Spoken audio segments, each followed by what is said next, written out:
முன் திறந்து வைக்கிறேன்.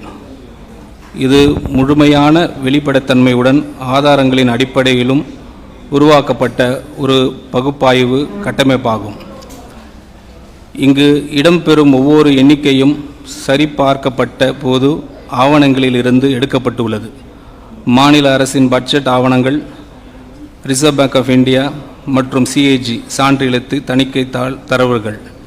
இங்கு இடம்பெற்றுள்ள தகவலில் எந்த அரசியல் கட்சி வேறும் கருத்து என மறுக்க முடியாது. இவை அனைத்தும் மாநில அரசின் சொந்தமாக தணிக்கை செய்யப்பட்ட அதிகாரப்பூர்வ பதிவுகள். ஏன் இந்த 5 ஆண்டு காலப்பகுதி மட்டும்? அதைவிட நீண்ட காலத்து அல்ல. கொரோனா போர் தொற்றுக்கு பிறகு இந்தியாவின் அனைத்து மாநிலங்களுக்கும் ஒரு தொடக்க நிலையிலிருந்து பயணத்தை தொடங்கின. ஒரே மாதிரியான வெளிப்புற அதிர்வுகளை எதிர்கொண்டன. ஆகவே 2021-22 முதல் 25-26 வரையிலான காலப்பகுதியை கர்நாடகா, மகாராஷ்டிரா, குஜராத் போன்ற ஒத்த தொழில்துறை அமைப்பும் பொருளாதார அளவும் கொண்ட மாநிலங்களுடன் நியாயமான ஒப்பீடு செய்யக்கூடிய ஒரு காலப்பகுதியாகும். இந்த ஆய்வின் முக்கிய கண்டுபிடிப்பு என்னவென்றால், அந்த மாநிலங்கள் மீட்சி காலத்தை பயன்படுத்தி தங்களின் நீதி பற்றாக்குறைகளை கட்டுப்படுத்தி குறைந்ததுதான். ஆனால் தமிழ்நாடு அதற்கு நேர்முறையாக செயல்பட்டது. முக்கியமான ஒவ்வொரு அடிப்படை சுட்டிக்காட்டிலும் கட்டமைப்பு ரீதியான பின்னடைவு சந்தித்தது. திருக்குறள் 478 கூறுவது போல், வருவாய் குறைவாக இருப்பதிலும் தீமை இல்லை, செலவுகளை அளவுக்கு மீறாமல் இருந்தால் போதும்.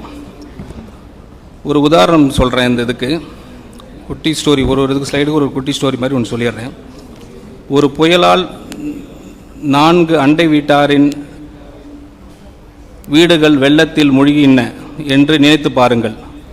அப்போது யாருடைய வீடு பெரிது என்பதை பார்த்து மதிப்பிடுவதை நியாயமான ஒப்பீடு அல்ல. வெள்ளம் வடிந்த பிறகு யார் தங்கள் வீட்டை விரைவாக சீரமைத்து மீட்டு எடுத்தார்கள் என்பதை பார்க்க வேண்டும். 4 பேரில் 3 அதை செய்தார்கள், நாம் செய்யவில்லை. Next.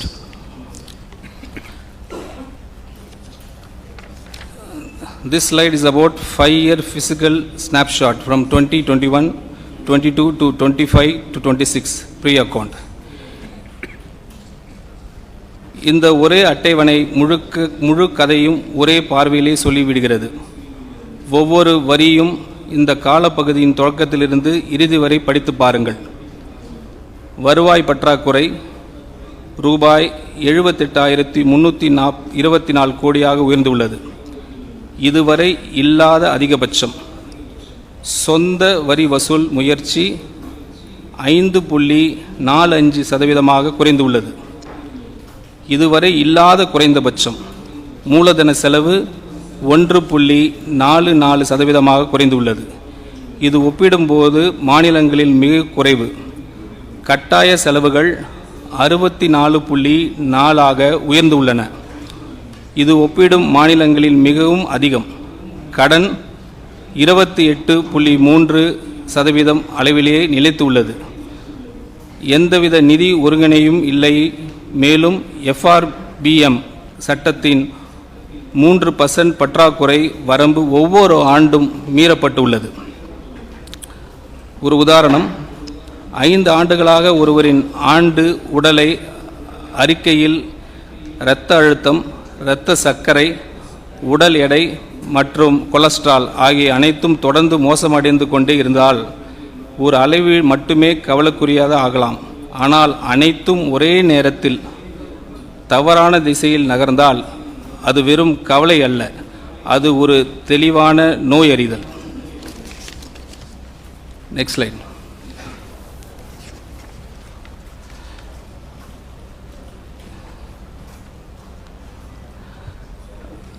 So this slide is about 6 key numbers. இது ரொம்ப முக்கியமான ஸ்லைடு. ரூபாய் 10 லட்சம் கோடி நேரடி கடன், ரூபாய் 78,324 கோடி வருவாய் பற்றாக்குறை, இதுவரை இல்லாத அதிகபட்சம். ஜிஎஸ்டிபியில் சொத்து வரி வருவாய், சொந்த வரி வருவாய் வெறும் 5.45%. இது நமது வரலாற்றிலேயே மிக குறைந்த அளவு. ஒவ்வொரு வருவாய் ரூபாயிலும் ரூபாய் 22.8 பைசா வட்டி செல்வதற்கே செல்கிறது. வருவாயில் 64.4 ஏற்கனவே கட்டாய செலவுகளுக்காக ஒதுக்கப்பட்டுள்ளது. எந்த புதிய முடிவையும் எடுப்பதற்கு முன்பே அது செலவாகிவிடுகிறது. மேலும் தலைப்பு செய்திகளில் தோன்றும் எண்ணிக்கை மறைத்துவிடும் முக்கியமான உண்மை. பொதுத்துறை நிறுவனங்களில் கடன்களையும் சேர்த்தால் மாநிலத்தின் உண்மையான மொத்த நிதிசார் பொறுப்பு 13.18 லட்சம் கோடியாக உயர்கிறது. ஒரு உதாரணம், ஒரு குடும்பத்தின் நிதிநிலை ஆரோக்கியமாக இருக்கிறதா அல்லது முழுகி கொண்டு இருக்கிறதா என்பதை வங்கி கணக்கு புத்தகம் ஒரு நொடியில் சொல்லிவிடும். ஸ்லைட் 5.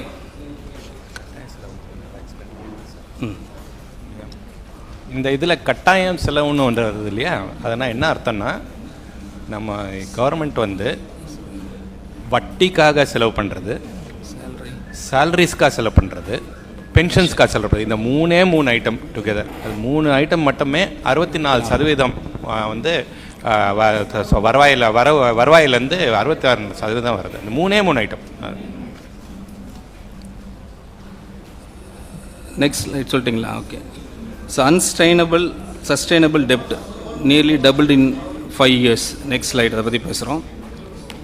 இந்த முழு ஆவணத்திலே மிக முக்கியமான ஒரு உண்மை கவனியுங்கள். இந்த 5 ஆண்டு காலப்பகுதியில் மட்டும் தமிழ்நாடு ரூபாய் 4.87 லட்சம் கோடி புதிய கடனை சேர்த்து உள்ளது. அதாவது சுதந்திரத்துக்கு பிறகு மாநிலம் தனது முதல் 60 years சேர்ந்த மொத்த கடனை விட இந்த ஒரே 5 ஆண்டில் சேர்க்கப்பட்ட கடன் அதிகமாக உள்ளது. கடன் ஆண்டுக்கு சராசரியாக 14.3% வளர்ந்து உள்ளது. ஆனால் மூலதன முதலீடு வெறும் 8.3 மட்டுமே வளர்ந்து உள்ளது.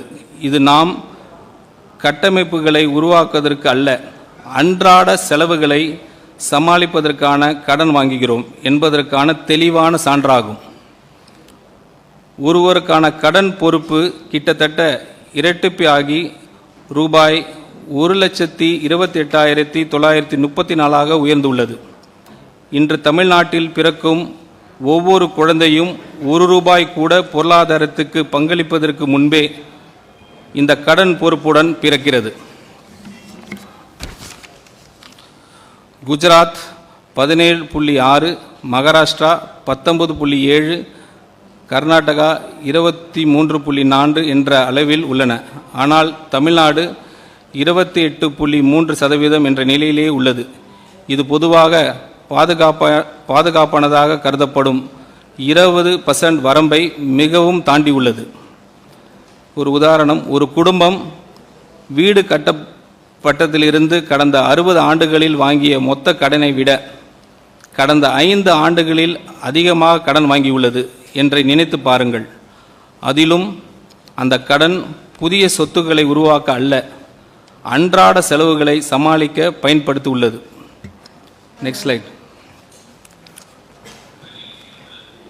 So 6th slide, interest now crowds out investment.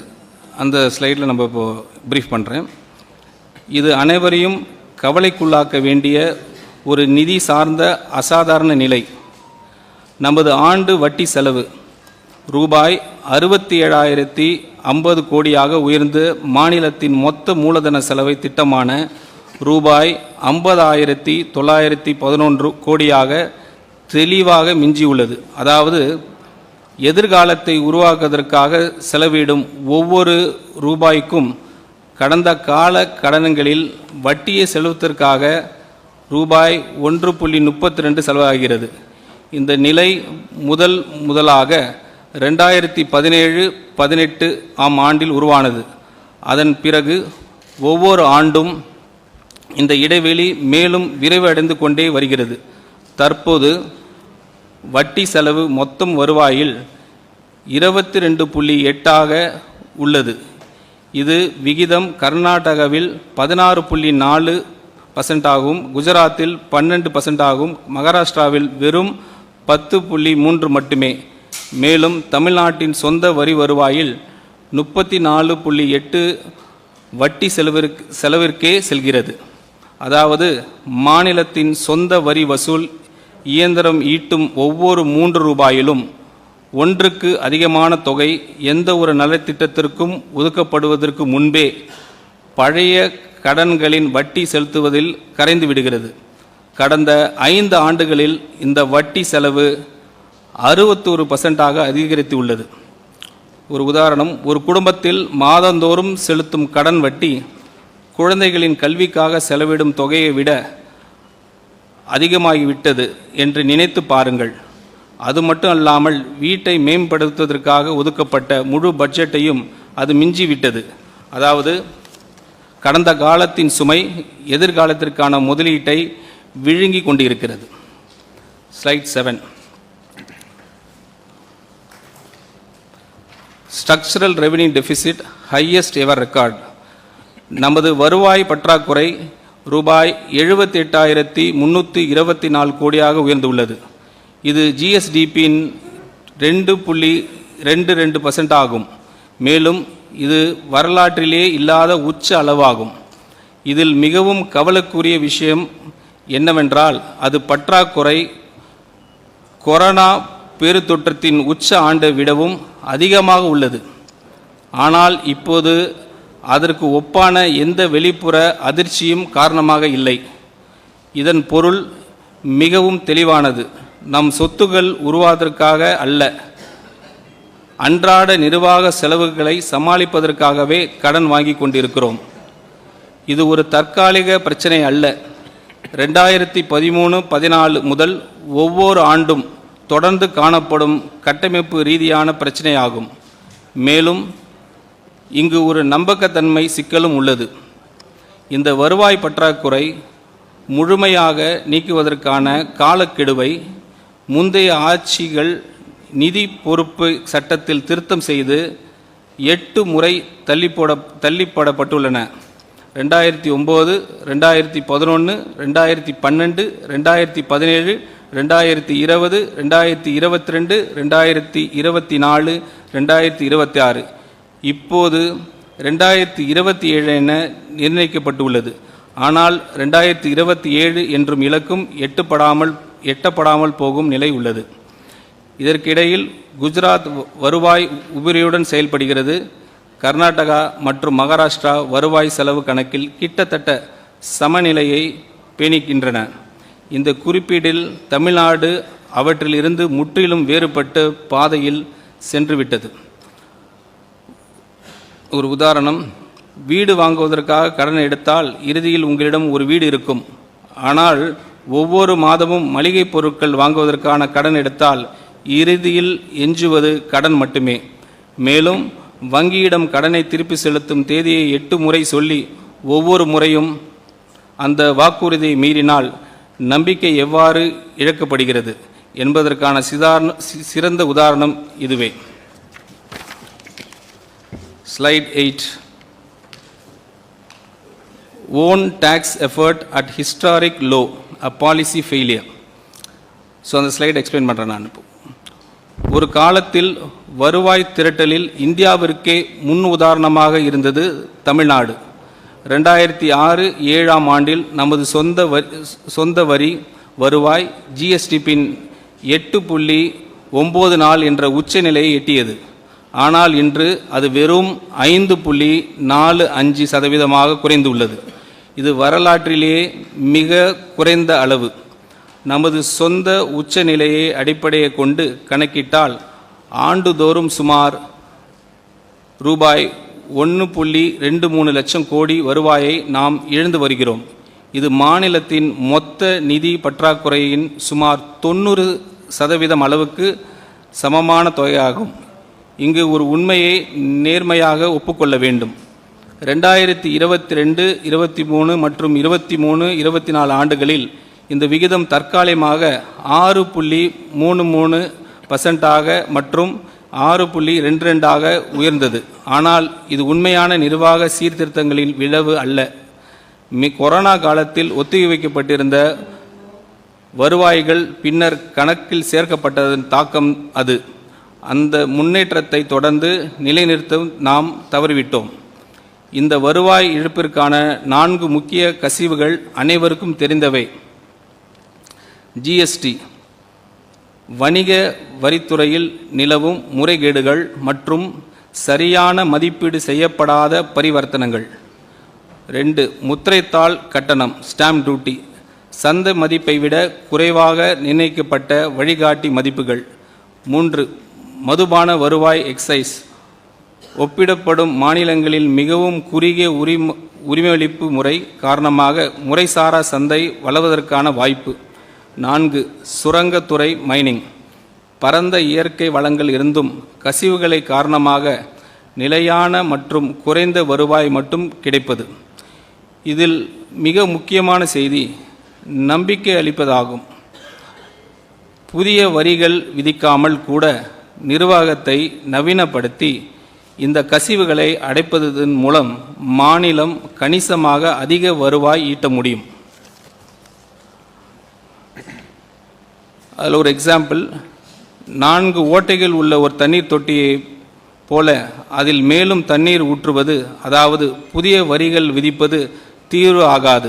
முதலில் அந்த 4 ஓட்டைகளையும் அடைக்க வேண்டும். Move on to the next slide, slide 9. Revenue receipts and central transfer.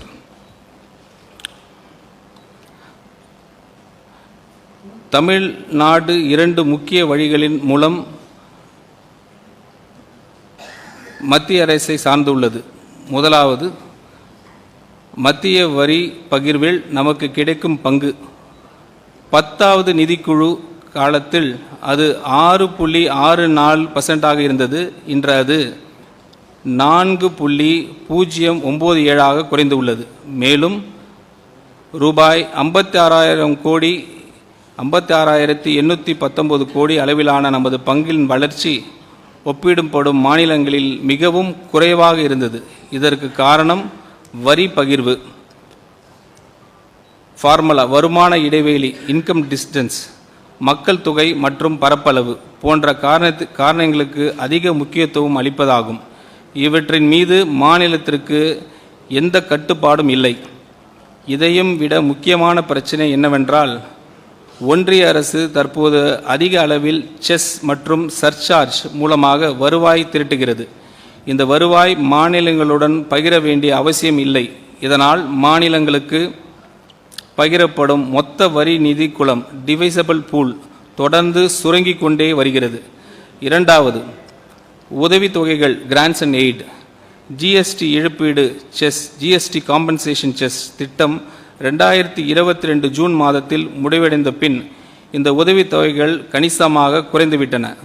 உண்மையில் இந்த இழப்பீடு காலம் மாநிலங்கள் தங்களது வரி வசூல் அமைப்பை மேம்படுத்திக் கொள்ள 5 ஆண்டுகள் வழங்கப்பட்ட ஒரு பாதுகாப்பு காலமாக இருந்தது. ஆனால் நம் அந்த வாய்ப்பை முழுமையாக பயன்படுத்தவில்லை.